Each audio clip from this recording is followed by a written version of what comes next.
Right, so I was just looking back here over Edmodo, and one big part of what I done was modeling, and I found this very effective. Now, just one issue, I can't exactly go back to when I made my first post. It's only allowing me to go back as far as the 1st of March. So I'm just going to go through mainly my SolidWorks here, and also my physical modeling pictures.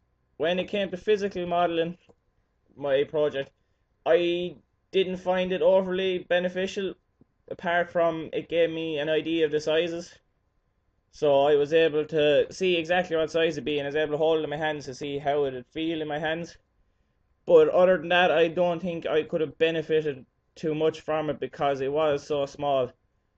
And what I did do was I done a lot of SolidWorks on this. So I started by just mocking it up first, and I found using SolidWorks very beneficial because I could always, once I had it made in the first place, it was then about chopping it and changing it to make it suit what I'd done. And these are just screen grabs that I had taken, and they're up in Edmodo. I just can't find them anywhere. And I was able to, what I found good was I was able to hide parts, so I could hide the front pieces there just to see what it was like in here. Um, I also found it very good for the sake that I could use it to do animations, so I could check to see if this worked. Now I still waiting to try it, but so far so good, it works, and I could see how it all ran here, and I was happy enough with it, and I just wanted to progress it along a bit more. It just allowed me to chop and change, and then I could try it on this. And I know it mightn't exactly work in SolidWorks, but it was kind of more concrete evidence that it would work rather than just being in my head, rather than actually physically making it, because I only kind of have time really to make it once.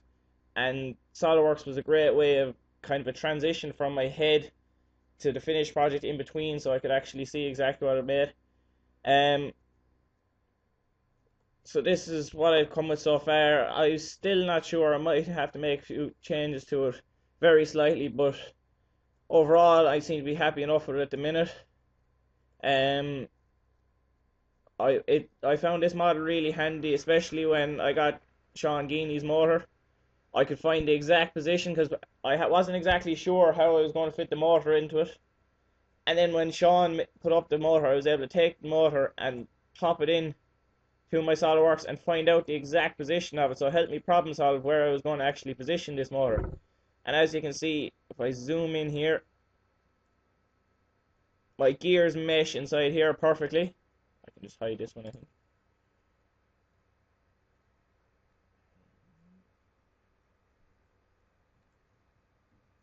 Yep, so as you can see, I'm able to hide components there and see all the gears meshing.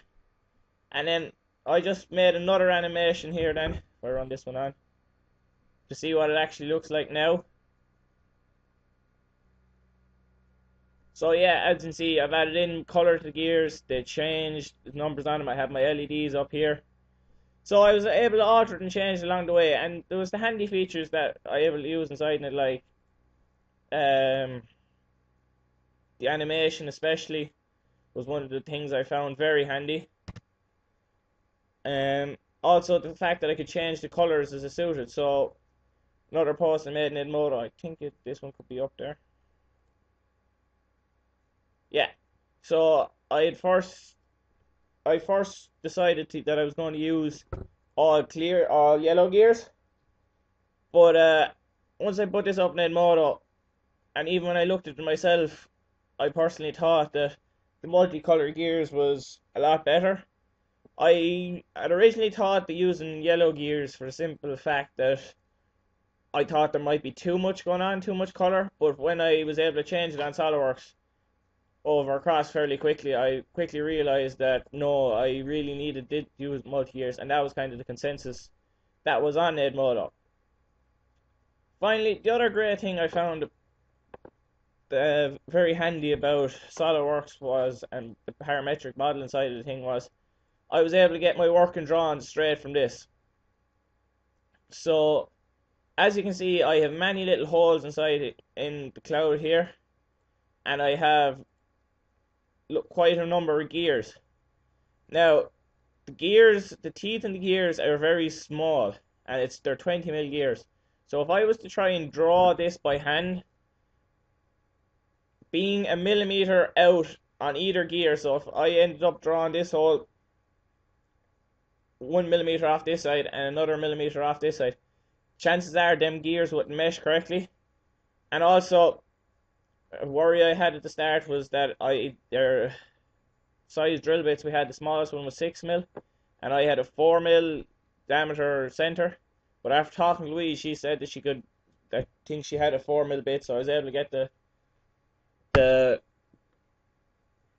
circles for them drilled on the CNC router, which was very important also, because with a cumulative error, possibly if I was to try and drill them by hand, they would have all been off. So overall, personally for myself, physical modeling wasn't overly beneficial to me in this project. However, I found parametric modeling very good, and it's something. Modeling is something that I would really, really have a strong emphasis on, whether it be physical or parametrical. In this case, parametric modeling was best for me, but I know sometimes however, physical modeling was also good for me. Not as influential, but yet it was still important for me so that I could get my sizes correctly, and I knew exactly what the size and proportion of it was, because this is something you don't get when you do parametric modeling.